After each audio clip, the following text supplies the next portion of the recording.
ಈ ಕ್ಷಣದ ಎಕ್ಸ್ಕ್ಲೂಸಿವ್ ಸುದ್ದಿ ಅಂದ್ರೆ ಸಿಲಿಕಾನ್ ಸಿಟಿ ಬೆಂಗಳೂರಿನಲ್ಲಿ 7 ಕೋಟಿ ರಾಬರಿ ಆಗಿರುವ ವಿಚಾರಕ್ಕೆ ಸಂಬಂಧಪಟ್ಟಂತೆ ಈಗ ಅಟ್ ಪ್ರೆಸೆಂಟ್ ಪೊಲೀಸರ ತನಿಖೆ ಹೇಗೆ ಸಾಗ್ತಾ ಇದೆ. ಈ ರಾಬರಿ ಕೇಸ್ಗೆ ಸಂಬಂಧಪಟ್ಟಂತೆ 10 ಹಲವು ಅನುಮಾನಗಳಿದೆ. ಒಂದು ಖಾಸಗಿ ಏಜೆನ್ಸಿಯ ಸಿಬ್ಬಂದಿಯ ವಿಚಾರಕ್ಕೆ ಸಂಬಂಧಪಟ್ಟಂತೆ ನಿನ್ನೆ ರಾಬರಿ ಹೆಂಗಾಯ್ತು, ಯಾಕೆ ಅನುಮಾನಗಳು ಬರ್ತಾ ಇದೆ, ಈಗ ಪೊಲೀಸರ ತನಿಖೆ ಹೇಗೆ ಸಾಗ್ತಾ ಇದೆ, ಆ ಕುರಿತ ಇನ್ಸೈಡ್ ಮಾಹಿತಿನ ಗ್ಯಾರಂಟಿ ನ್ಯೂಸ್ ನಿಮ್ಮ ಮುಂದೆ ಇಡ್ತಾ ಹೋಗುತ್ತೆ. ಪದೇ ಪದೇ ರಾಜ್ಯದಲ್ಲಿ ರಾಬರಿ ಕೇಸ್ಗಳು ಹೆಚ್ಚಾಗ್ತಾ ಇದೆ. ಇತ್ತೀಚೆಗೆ ಬೀದರ್ ಆಯ್ತು, ಮಂಗಳೂರು ಆಯ್ತು, ವಿಜಯಪುರದ ಚಡಚಣ ಆಯ್ತು, ಇಲ್ಲೆಲ್ಲ ಕೂಡ ಬ್ಯಾಂಕ್ ರಾಬರಿ ನಡೆದು ಹೋಗಿದೆ. ಬಟ್ ಈಗ ಬೆಂಗಳೂರಿನಲ್ಲೂ ಕೂಡ ಸಿಲಿಕಾನ್ ಸಿಟಿಯಲ್ಲಿ ಅತಿ ಹೆಚ್ಚಿನ ಪೊಲೀಸರ ಹದ್ದಿನ ಕಣ್ಣಿರುವಂತಹ ಏರಿಯಾದಲ್ಲೇ ಈ ರೀತಿ 7 ಕೋಟಿ ಎಗರಿಸಿ ರಾಬರ್ಸ್ ಎಸ್ಕೇಪ್ ಆಗ್ತಾರೆ ಅಂದ್ರೆ ಇದು ಪ್ರಶ್ನೆ. ದರೋಡೆ ಕೇಸಲ್ಲಿ ಹಲವರ ಮೇಲೆ ಅನುಮಾನ ಇದೆ.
ದರೋಡೆ ಕೇಸಲ್ಲಿ ಹಲವರ ಮೇಲೆ ಅನುಮಾನ ಇದೆ. ಬೆಂಗಳೂರಿನಲ್ಲಿ ಆಗಿರುವ ರಾಬರಿ ಕೇಸ್ಗೆ ಸಂಬಂಧಪಟ್ಟಂತೆ ದರೋಡೆಕೋರರ ಜೊತೆ ಕೈ ಜೋಡಿಸಿದ್ದಾರೆ ಸಿಎಂಎಸ್ ಸಿಬ್ಬಂದಿ ಅನ್ನೋದು ಪ್ರಶ್ನೆ. ಸಿಎಂಎಸ್ ಸಿಬ್ಬಂದಿ ನಡೆ ಮೇಲೆ ಪೊಲೀಸರಿಗೆ 10 ಹಲವು ಅನುಮಾನಗಳಿದೆ. ಯಾರೋ ಬಂದು ಅಡ್ಡಗಟ್ಟಿ ಆಫೀಸರ್ಸ್ ಅಂದ್ರೆ ನಂಬಿದ್ ಹೇಗೆ, ಅದನ್ನ ಕ್ರಾಸ್ ವೆರಿಫೈ ಮಾಡಬೇಕಾಗಿತ್ತು, ಬಟ್ ಯಾವುದು ಕೂಡ ಆಗ್ಲಿಲ್ಲ. ಯಾಕೆ ಮತ್ತೆ ಸಿಎಂಎಸ್ ಸಿಬ್ಬಂದಿ ಮೇಲೆ ಅನುಮಾನ ಬರುತ್ತೆ ಅಂದ್ರೆ ತಕ್ಷಣ ಮೇಲಧಿಕಾರಿಗಳಿಗೆ ಅವರು ಮಾಹಿತಿ ಕೊಟ್ಟಿಲ್ಲ ಅನ್ನೋ ಕಾರಣಕ್ಕೆ ಎಲ್ಲ ಆಯಾಮಗಳಲ್ಲೂ ಕೂಡ ಪೊಲೀಸರ ತನಿಖೆ ಚುರುಕಾಗ್ತಾ ಇದೆ ಅನ್ನೋದ್ರ ಡೀಟೇಲ್ಸ್. ರಾತ್ರಿ ತನಕ ಠಾಣೆಯಲ್ಲಿದ್ದು ಕೇಸ್ ಮಾನಿಟರ್ ಮಾಡ್ತಿದ್ದಾರಂತೆ ಕಮಿಷನರ್. ದರೋಡೆ ಕೇಸಲ್ಲಿ ಹಲವರ ಮೇಲೆ 10 ಹಲವು ಅನುಮಾನಗಳಿದೆ.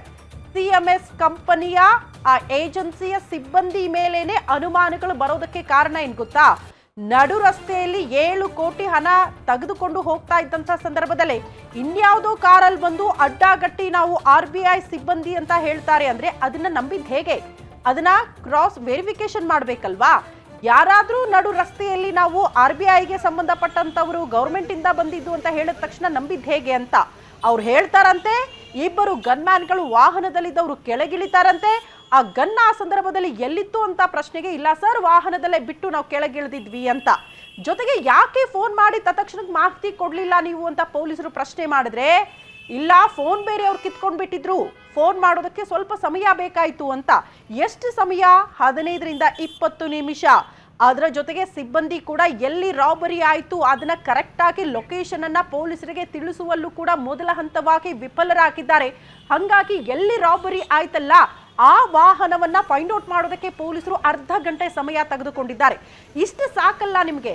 ರಾಬರಿ ಮಾಡಿಕೊಂಡು ಅಲ್ಲಿಂದ ರಾಬರ್ಸ್ ಎಸ್ಕೇಪ್ ಆಗೋದಕ್ಕೆ ಸಹಜವಾಗಿ ಆ ಸಮಯ ಅವಕಾಶ ಸಾಕು, ಅಷ್ಟೊತ್ತಿಗೆ ಅವರು ಎಸ್ಕೇಪ್ ಆಗಿದ್ದಾರೆ. ಇಂಥ ರಾಬರಿಗಳಾದಾಗ ಗೋಲ್ಡನ್ ಅವರ್ ಅಂತ ಕೂಡ ಇರುತ್ತೆ. ಈ ಆರೋಪಿಗಳನ್ನ ಪತ್ತೆ ಹಚ್ಚಬೇಕು ಅಂದ್ರೆ ತ್ವರಿತ ಗತಿಯಲ್ಲಿ ರಾಬರಿ ಆದ ತಕ್ಷಣಕ್ಕೆ ಮಾಹಿತಿ ಕೊಡಬೇಕು, ಎಕ್ಸಾಕ್ಟ್ ಲೊಕೇಶನ್ ಬಗ್ಗೆ ಮಾಹಿತಿ ಇರಬೇಕು, ಪೊಲೀಸರು ಅಲ್ಲಿ ಹೋಗಬೇಕು, ಆರೋಪಿಗಳನ್ನ ಎಲ್ಲಾ ದಿಕ್ಕಲ್ಲೂ ಕೂಡ ಹೋಗಿ ಅವರನ್ನ ಪತ್ತೆ ಹಚ್ಚೋದಕ್ಕೆ ಒಂದಷ್ಟು ಅವಕಾಶ ಕೂಡ ಬೇಕಾಗುತ್ತೆ. ಬಟ್ ಅಷ್ಟು ಅವಕಾಶವನ್ನ ಕೂಡ ಸಿಬ್ಬಂದಿ ಕಳೆದು ಹಾಕಿದ್ರು ಆ ಸಂದರ್ಭದಲ್ಲಿ ಅಂತ. ಸಿಎಂಎಸ್ ಸಿಬ್ಬಂದಿಯ ಬೆನ್ನು ಬಿದ್ದಿದೆ ಖಾಕಿ ಪಡೆ, ಎಲ್ಲ ಆಯಾಮಗಳಲ್ಲಿ ತನಿಖೆ ಮಾಡ್ತಾ ಇದೆ. ಸಿಎಂಎಸ್ ಸಿಬ್ಬಂದಿಯ ಕೆಲ ದಿನಗಳ ಆಕ್ಟಿವಿಟಿಯನ್ನ ಕೂಡ ಪರಿಶೀಲನೆ ಮಾಡ್ತಿದ್ದಾರಂತೆ.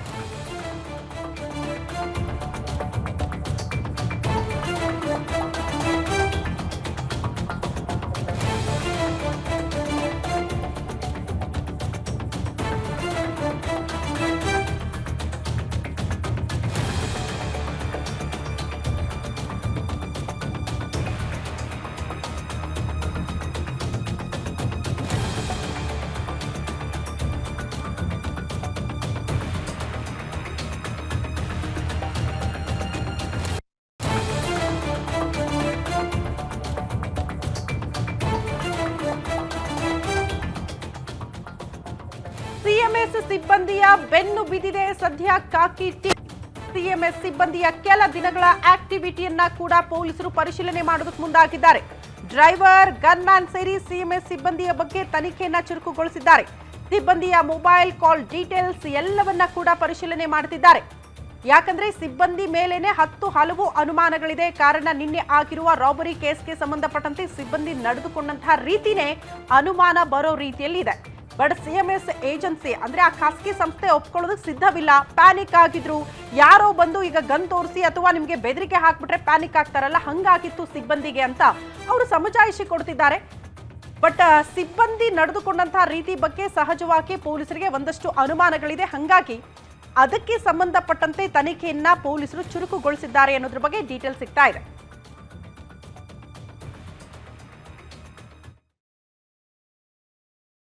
ಹಾಗಾದ್ರೆ ಈ ರಾಬರಿ ಕೇಸ್ಗೆ ಸಂಬಂಧಪಟ್ಟಂತೆ ಏನ್ ಬೆಳವಣಿಗೆ ಆಗ್ತಾ ಇದೆ, ಯಾಕಿಷ್ಟು ಅನುಮಾನ ಇದೆ ಅಂತ ಆದ್ರೆ ಪ್ರಮುಖವಾಗಿ ಸಿಎಂಎಸ್ ಸಿಬ್ಬಂದಿನೇ ಈ ಎಲ್ಲದರ ಬಗ್ಗೆ ಮಾಹಿತಿಯನ್ನ ಕೊಟ್ಟು ಬಿಟ್ಟಿದ್ದಾರಾ, ಅವರ ನಡವಳಿಕೆ ಬಗ್ಗೆ. ಜೊತೆಗೆ ಪೊಲೀಸರಿಗೆ ಯಾಕೆ ಸಿಬ್ಬಂದಿ ಮೇಲೆ ಅನುಮಾನ ಬಂದಿದೆ ಅಂದ್ರೆ ಅವ್ರು ಕೊಟ್ಟಿರುವಂತಹ ಮಾಹಿತಿ ವಿಚಾರಕ್ಕೆ ಸಂಬಂಧಪಟ್ಟಂತೆ ಹಲವು ಅನುಮಾನಗಳಿಗೆ ಪೊಲೀಸರು ಪ್ರಶ್ನೆ ಮಾಡ್ತಿದ್ದಾರೆ. ಯಾಕೆ ಡಿಲೇ ಆಗಿ ನೀವು ಮಾಹಿತಿ ಕೊಟ್ರಿ, ನಿಮ್ಮ ಹತ್ರ ಫೋನ್ ಇರ್ಲಿಲ್ವಾ ಅಂತ ಪ್ರಶ್ನೆ ಮಾಡಿದ್ರೆ ಫೋನೇ ಇರ್ಲಿಲ್ಲ, ಫೋನ್ ಕಿತ್ಕೊಂಡ್ಬಿಟ್ಟಿದ್ರು ರಾಬರ್ಸ್ ಅನ್ನುವಂತಹ ವಿಚಾರವನ್ನ ಸಿಬ್ಬಂದಿ ಹೇಳ್ತಿದ್ದಾರೆ. ಅಲ್ಲರೇ ಒಬ್ಬ ಸಾಮಾನ್ಯ ವ್ಯಕ್ತಿಗೂ ಗೊತ್ತಾಗುತ್ತೆ, ಇಷ್ಟು 7 ಕೋಟಿ ಹಣ ಎಗರಿಸ್ಕೊಂಡು ಯಾವುದೋ ಒಂದು ಟೀಮ್ ಎಸ್ಕೇಪ್ ಆಗುತ್ತೆ ಅಂದ್ರೆ ತತ್ಕ್ಷಣಕ್ಕೆ ದಾರಿಲಿ ಹೋಗೋರ ಹತ್ರನಾದ್ರೂ ಮೊಬೈಲ್ ಇಸ್ಕೊಂಡು ತತ್ಕ್ಷಣಕ್ಕೆ ಮಾಹಿತಿ ಕೊಡಬೇಕಾಗಿತ್ತು. ಬಟ್ ಆ ಕೆಲಸವನ್ನ ಕೂಡ ಮಾಡಿಲ್ಲ. ಕ್ಯಾಶ್ ಸಾಗಾಟ ಮಾಡ್ತಾ ಇದ್ದಂತ ವಾಹನವನ್ನ ಎಲ್ಲಿಗೆ ತೆಗೆದುಕೊಂಡು ಹೋಗ್ತಾ ಇದ್ರು ಆ ವಿಚಾರಕ್ಕೆ ಸಂಬಂಧಪಟ್ಟಂತೆ ಕೂಡ ಆ ರಹಸ್ಯವನ್ನ ಬಿಚ್ಚಿಟ್ಟಿದ್ದು ಯಾರು ಈ ಮಾಹಿತಿಯನ್ನ ಅವ್ರಿಗೆ ಕೊಟ್ರು, ಎಕ್ಸಾಕ್ಟ್ಲಿ ಅದೇ ಲೊಕೇಶನ್ ಅಲ್ಲಿ ಬಂದು ರಾಬರ್ಸ್ ಅಡ್ಡಗಟ್ಟಿ ಹಣವನ್ನ ಎಗರಿಸ್ಕೊಂಡು ಹೋಗ್ತಾರೆ ಅಂದ್ರೆ ಆ ವಾಹನದಲ್ಲಿ ಅಂದ್ರೆ ಈ ಸಿಎಂಎಸ್ ಸಿಬ್ಬಂದಿ ಏನಿದ್ದಾರಲ್ಲ ವಾಹನದಲ್ಲಿದ್ದವರು ಅವರೇ ಯಾರಾದ್ರೂ ಮಾಹಿತಿ ಕೊಟ್ಟಿರಬಹುದಲ್ವಾ. ಈ ಆಯಾಮದಲ್ಲೂ ಕೂಡ ಪೊಲೀಸರ ತನಿಖೆ ಕೂಡ ಸಾಗ್ತಾ ಇದೆ ಅನ್ನುವಂತಹ ವಿಚಾರವನ್ನ ನಾವು ಗಮನಿಸಬೇಕಾಗುತ್ತೆ. ಜೊತೆಗೆ ವಾಹನದ ಕೆಲ ವಿಚಾರಗಳಿಗೆ ಸಂಬಂಧಪಟ್ಟಂತೆ, ತಾಂತ್ರಿಕ ರಹಸ್ಯಗಳಿಗೆ ಸಂಬಂಧಪಟ್ಟಂತೆ, ಸಮಸ್ಯೆಗಳಿಗೆ ಸಂಬಂಧಪಟ್ಟಂತೆ ಕೂಡ ರಾಬರ್ಸ್ಗೆ ಅದೆಲ್ಲವೂ ಕೂಡ ವರದಾನ ಆಗೋಯ್ತಾ ಅನ್ನೋದು ಕೂಡ ಪ್ರಶ್ನೆ ಇದೆ. ಈ ಆಯಾಮದಲ್ಲೂ ಕೂಡ ಪೊಲೀಸರು ತನಿಖೆಯನ್ನ ಚುರುಕುಗೊಳಿಸಿದ್ದಾರೆ ಅಂತ. ಬಟ್ ಈ ರೀತಿ ಹಣ ಸಾಗಾಟ ಮಾಡ್ತಿದ್ದಾರೆ. ಆ ವಾಹನದಲ್ಲಿ ಸಿಸಿ ಕ್ಯಾಮೆರಾ ಇರುತ್ತೆ, ಗನ್ಮ್ಯಾನ್ಗಳು ಇರ್ತಾರೆ, ಜೊತೆಗೆ GPS ಸೆಟ್ಟಿಂಗ್ ಇರುತ್ತೆ, ವಾಹನ ಎಲ್ಲಿಂದ ಎಲ್ಲಿಗೆ ಮೂವ್ ಆಗ್ತಾ ಇದೆ ಅಂತ ಅದೆಲ್ಲವನ್ನ ಕೂಡ ಫೈಂಡ್ ಔಟ್ ಮಾಡಬೇಕಾಗಿರೋದು ಒಂದು ಖಾಸಗಿ ಸಂಸ್ಥೆ ಸಿಎಂಎಸ್. ಬಟ್ ಅದ್ಯಾವುದನ್ನ ಕೂಡ ಮಾಡ್ಲಿಲ್ವಾ ಅನ್ನೋದು ಕೂಡ ಪ್ರಶ್ನೆ ಆಗ್ತಾ ಇದೆ. ಪೊಲೀಸರಿಗೆ ಈ ಆಯಾಮದಲ್ಲೂ ಕೂಡ ಅನುಮಾನಗಳಿದೆ. ಆ ಕುರಿತ ಡೀಟೇಲ್ಸ್ ಅನ್ನ ಕೂಡ ಪಡ್ಕೊಳ್ತಿದ್ದಾರೆ ಅಂತ. ಜೊತೆಗೆ ಹಿಂದಿನ ಡೋರ್ ಬಳಿ ಇರುತ್ತಂತೆ 2 ಬಟನ್. ಅದು ಕೂಡ ವರ್ಕ್ ಆಗ್ಲಿಲ್ವಾ ಆ ಸಂದರ್ಭದಲ್ಲಿ? ಆ ಬಟನ್ ಅನ್ನ ಒತ್ತಿದ್ರೆ ಏನೋ ಎಮರ್ಜೆನ್ಸಿ ಇದೆ ಅನ್ನೋ ರೀತಿಯಲ್ಲಿ ಅಥವಾ ಅದು ಲಾಕ್ ಆಗ್ತಾ ಇತ್ತಂತೆ ಆ ಬಟನ್ ಒತ್ತಿದ್ರೆ. ಬಟ್ ಆ ಬಟನ್ ಕೂಡ ಯಾಕೆ ಒತ್ತಲಿಲ್ಲ ಸಿಬ್ಬಂದಿ, ಅದರಲ್ಲೂ ಕೂಡ ಯಾಕೆ ಫೇಲ್ಯೂರ್ ಆದ್ರು ಅನ್ನೋದು ಕೂಡ ಪ್ರಶ್ನೆ. 7 ಕೋಟಿ ಹಣ ಸಾಗಾಟ ಆಗ್ತಾ ಇದೆ ಅಂದ್ರೆ ಇಷ್ಟೆಲ್ಲ ಮೇಜರ್ಸ್ ಅನ್ನ ಸಿಬ್ಬಂದಿ ಅನುಸರಿಸಬೇಕಾಗಿತ್ತು. ಆ ಸಂದರ್ಭದಲ್ಲಿ ಯಾಕೆ ಅನುಸರಿಸಲಿಲ್ಲ ಅನ್ನೋದು ಪೊಲೀಸರಿಗೆ ಅನುಮಾನಕ್ಕೆ ಕಾರಣ ಆಗ್ತಾ ಇದೆ. ಹಾಗಾಗಿ ಸಿಬ್ಬಂದಿಯ ಇನ್ವಾಲ್ವ್ಮೆಂಟ್ ಏನಾದ್ರೂ ಇದೆಯಾ ಇದರಲ್ಲಿ ಅನ್ನೋ ವಿಚಾರಕ್ಕೆ ಸಂಬಂಧಪಟ್ಟಂತೆ ಆ ಆಯಾಮದಲ್ಲೇ ಪೊಲೀಸರು ತನಿಖೆಯನ್ನ ಚುರುಕುಗೊಳಿಸಿದ್ದಾರೆ ಅಂತ. ನೋಡಿ, ಹಿಂದಿನ ಡೋರ್ ಅನ್ನ ಕೂಡ ಓಪನ್ ಮಾಡಕ್ಕಾಗಲ್ಲ ಅಂತ ಆ 2 ಬಟನ್ ಅನ್ನ ಲಾಕ್ ಮಾಡಿದ್ರೆ ಒತ್ತಿದ್ರೆ. ಬಟ್ ಆ ಕೆಲಸ ಕೂಡ ಅಲ್ಲಿ ಸಿಎಂಎಸ್ ಸಿಬ್ಬಂದಿ ಮಾಡಿಲ್ಲ. ಪ್ರಮುಖವಾಗಿ ವಾಹನಗಳಲ್ಲಿ GPS ಇರುತ್ತೆ, ಆಗ್ಲೇ ಹೇಳಿದ್ನಲ್ಲ ಸಿಸಿ ಕ್ಯಾಮೆರಾಗಳಿರುತ್ತೆ, ಎಲ್ಲವನ್ನ ಕೂಡ ಮಾನಿಟರ್ ಮಾಡೋದಕ್ಕೆ ಈ ದುಡ್ಡನ್ನ ಎಲ್ಲಿಗೆ ತೆಗೆದುಕೊಂಡು ಹೋಗಿ ಅದನ್ನ ತಲುಪಿಸಬೇಕು ಅಲ್ಲಿ ತನಕ ಕೂಡ ಆ ಕಂಪನಿ ಅದನ್ನ ಮಾನಿಟರ್ ಮಾಡಬೇಕಾಗಿತ್ತು. ಬಟ್ ಯಾಕೆ ಮಾನಿಟರ್ ಮಾಡಲಿಲ್ಲ ಅನ್ನೋದು ಕೂಡ ಪ್ರಶ್ನೆ. ಹಂಗಾಗಿ ಅವರ ಇನ್ವಾಲ್ವ್ಮೆಂಟ್ ಏನಾದ್ರೂ ಇದೆಯಾ ಅನ್ನೋದು ಪ್ರಮುಖವಾಗಿರುವಂತಹ ಪ್ರಶ್ನೆ. ನೋಡಿ, ಸೈರನ್ ಕೂಡ ಇರುತ್ತಂತೆ. ಈ ರೀತಿ ಹಣ ಸಾಗಾಟ ಮಾಡ್ತಾ ಇದ್ದಂತಹ ಸಂದರ್ಭದಲ್ಲಿ ಆ ವಾಹನದಲ್ಲಿ ಇಷ್ಟೆಲ್ಲ ಸೇಫ್ಟಿ ಮೇಜರ್ಸ್ ಅನ್ನ ತೆಗೆದುಕೊಂಡಿರ್ತಾರೆ. ಎಲ್ಲೂ ಕೂಡ ದಿಕ್ಕು ತಪ್ಪಿಸಬಾರದು, ಸಿಬ್ಬಂದಿ ಹಣವನ್ನ ಎಗರಿಸಬಾರದು, ಎಲ್ಲೂ ಕೂಡ ಮಿಸ್ಲೀಡ್ ಆಗಬಾರದು ಅನ್ನೋ ಕಾರಣಕ್ಕೆ ಇಷ್ಟೆಲ್ಲ ಸೇಫ್ಟಿ ಮೇಜರ್ಸ್ ತಗೊಂಡಿರ್ತಾರೆ. ಬಟ್ ಅದ್ಯಾವುದನ್ನ ಕೂಡ ಈ ಸಂದರ್ಭಕ್ಕೆ ಸಿಬ್ಬಂದಿ ಅದನ್ನ ಬಳಸ್ಕೊಂಡಿಲ್ಲ ಅನ್ನೋದೇ ವಿಪರ್ಯಾಸದ ಸಂಗತಿ. ಹಂಗಾಗಿ ಅವರ ಮೇಲೇನೆ ಈಗ ಎಲ್ಲ ಫೋಕಸ್, ಪೊಲೀಸರ ಅಟೆನ್ಷನ್ ಸಿಬ್ಬಂದಿಯ ಮೇಲೆ ಇದೆ ಅನ್ನೋದನ್ನ ನಾವು ಪ್ರಮುಖವಾಗಿ ಗಮನಿಸಬೇಕಾಗುತ್ತೆ. 3 ದೃಶ್ಯಗಳು ನಿನ್ನೆ ಆಗಿರುವ ರಾಬರಿ ವಿಚಾರಕ್ಕೆ ಸಂಬಂಧಪಟ್ಟಂತೆ ಸಿಸಿ ಕ್ಯಾಮೆರಾದಲ್ಲಿ ಸರಿಯಾಗಿರುವಂತಹ ದೃಶ್ಯ. ಇದೆಲ್ಲವೂ ಕೂಡ ವಾಹನ 7 ಕೋಟಿ ಹಣವನ್ನ ತೆಗೆದುಕೊಂಡು ಹೋಗ್ತಾ ಇರುತ್ತೆ. ಮತ್ತೊಂದು ರಾಬರ್ಸ್ ವಾಹನ ಅಲ್ಲಿ ಬರುತ್ತೆ, ಅಡ್ಡಗಟ್ಟತ್ತೆ. ಅದರಲ್ಲಿ ಗವರ್ಮೆಂಟ್ ಆಫ್ ಇಂಡಿಯಾ ಅಂತ ಬರ್ದಿತ್ತು. ಹಂಗಾಗಿ ನಾವು ಯಾರೋ ಆಫೀಸರ್ಸ್ ಇರಬಹುದು ಅಂತ ವೆಹಿಕಲ್ ನಿಲ್ಲಿಸಿದ್ವಿ, ಅವ್ರಿಗೆ ಮಾಹಿತಿ ಕೊಟ್ವಿ ಅಂತ ಎಲ್ಲ ಹೇಳ್ತಾರೆ. ಜೊತೆಗೆ ಅದೇ ವಾಹನದಲ್ಲಿ ಹಿಂದೆ ಒಂದು ವಾಹನ ಫಾಲೋ ಮಾಡ್ಕೊಂಡು ಹೋಗಿ ಕೂಗಳತೆಯ ದೂರದಲ್ಲಿ 7 ಕೋಟಿ ಹಣವನ್ನ ಎಗರಿಸ್ಕೊಂಡು ಹೋಗ್ತಾರೆ. ಇಷ್ಟೆಲ್ಲ ಹೋದ್ರೂ ಕೂಡ 15 ನಿಮಿಷ ಯಾರಿಗೂ ಕೂಡ ಸಿಬ್ಬಂದಿ ಮಾಹಿತಿನೇ ಕೊಟ್ಟಿಲ್ಲ ಅನ್ನೋದು ವಿಪರ್ಯಾಸ. 3-4 ವಿಶೇಷ ತಂಡದಿಂದ ಈಗ ಪೊಲೀಸರ ತನಿಖೆ ಚುರುಕಾಗಿದೆ ಅನ್ನೋದರ ಡೀಟೇಲ್ಸ್ ಇದು.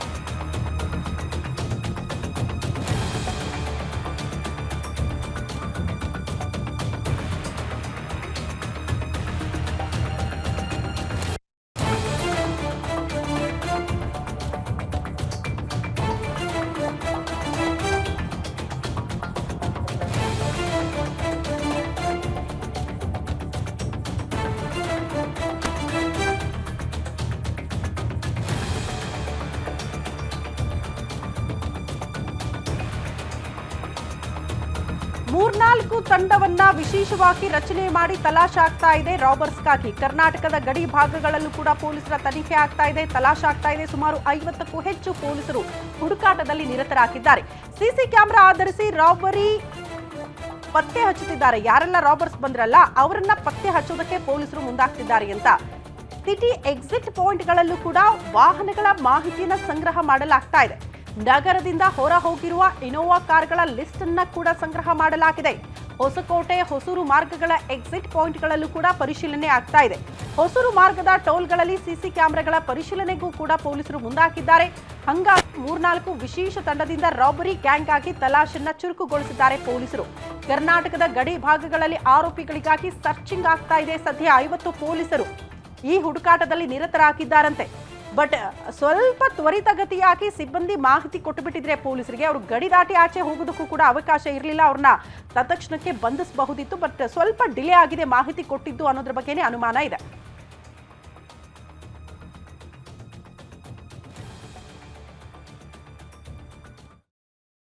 ಈ ಬಗ್ಗೆ ಮತ್ತಷ್ಟು ಡೀಟೇಲ್ಸ್ ಅನ್ನ ಕೊಡ್ತಾ ಹೋಗ್ತಾರೆ ಹಿರಿಯ ಪ್ರತಿನಿಧಿ ಅಜಯ್ ಕುಮಾರ್. ನೇರ ಸಂಪರ್ಕದಲ್ಲಿ ಜಾಯಿನ್ ಆಗ್ತಿದ್ದಾರೆ ಪೊಲೀಸ್ ಸ್ಟೇಷನ್ ಮುಂಭಾಗದಿಂದ. ಸಿದ್ದಾಪುರ ಪೊಲೀಸ್ ಸ್ಟೇಷನ್ ಮುಂಭಾಗದಲ್ಲೇ ಇದ್ದಾರೆ.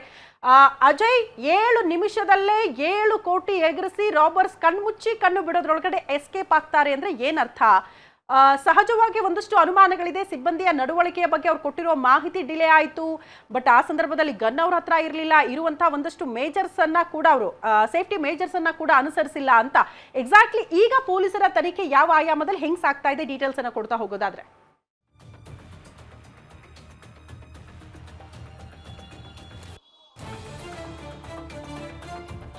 ಶ್ರುತಿ, ಈಗಾಗಲೇ ಏನು ಈಗ CSR ಏನಿದ್ದಾರೆ ಅವರ ಸಿಬ್ಬಂದಿಗಳನ್ನು ಕೂಡ ಈಗಾಗಲೇ ಈಗ ವಿಚಾರಣೆಯನ್ನು ಕೂಡ ಮಾಡ್ತಾ ಇರುವಂತದ್ದು. ನಿನ್ನೆಯಿಂದಲೂ ಕೂಡ ವಿಚಾರಣೆ ಕೂಡ ಮಾಡ್ತಾ ಇದ್ದಾರೆ ಪೊಲೀಸರು. ಅದರಲ್ಲೂ ಕೂಡ ಪ್ರಮುಖವಾಗಿ ಈಗ ಯಾವ ಸಂದರ್ಭದಲ್ಲಿ ಆ ಒಂದು ಘಟನೆ ಆಯಿತೋ ಆಗ ಅಲ್ಲಿ ಯಾವಾಗ ರಾಬರ್ಸ್ ಅವರನ್ನ ಕರ್ಕೊಂಡು ಹೋಗಿ ಅಲ್ಲಿ ಬಿಟ್ಟು ಕಳಿಸುವಂತ ಕೆಲಸವನ್ನ ಮಾಡ್ತಾರೆ. ಆದ್ರೆ ಆ ಸಂದರ್ಭದಲ್ಲಿ ಇದ್ದಂತ ಗನ್ ಮ್ಯಾನ್ ಏನಿದ್ದಾನೆ ಆತ ಯಾಕೆ ಫೈರ್ ಮಾಡಿಲ್ಲ ಅನ್ನೋದೇ ಇಲ್ಲಿ ಒಂದು ಯಕ್ಷ ಪ್ರಶ್ನೆ ಆಗಿರುವಂತದ್ದು. ಜೊತೆಗೆ ಆ ಒಂದು ವಾಹನ ಏನಿರುತ್ತೆ ATM ಹಣ ಹಾಕೋದಕ್ಕೆ ಹೋಗುವಂತ ವಾಹನ ಏನು ಬಳಸ್ತಾರೆ ಆ ವಾಹನದಲ್ಲೂ ಕೂಡ ಒಂದ್ ರೀತಿ ಸೇಫ್ಟಿ ಮೆಜರ್ಸ್ ಕೂಡ ಇರುತ್ತೆ. ಅದನ್ನು ಕೂಡ ಇವರು ಬಳಸಿಲ್ಲ ಅನ್ನೋ ಒಂದು ಮಾಹಿತಿ ಕೂಡ ಇರುವಂತದ್ದು. ಅದರಲ್ಲೂ ಕೂಡ ತಾಂತ್ರಿಕ ದೋಷ ಇತ್ತು ಅನ್ನೋ ಒಂದು ವಿಚಾರಗಳನ್ನು ಕೂಡ ಈಗ ಅವರು ಪ್ರಸ್ತಾಪವನ್ನು ಕೂಡ ಮಾಡ್ತಿದ್ದಾರೆ ಅನ್ನೋ ಒಂದು ಆರೋಪ ಕೂಡ ಈಗಾಗಲೇ ಆ ಒಂದು ಸಿಬ್ಬಂದಿಗಳ ಮೇಲೂ ಕೂಡ ಇರುವಂತದ್ದು. ಯಾಕಂದ್ರೆ ಅದರಲ್ಲೂ ಕೂಡ ಒಂದು ಸೈರನ್ ಇರುತ್ತೆ.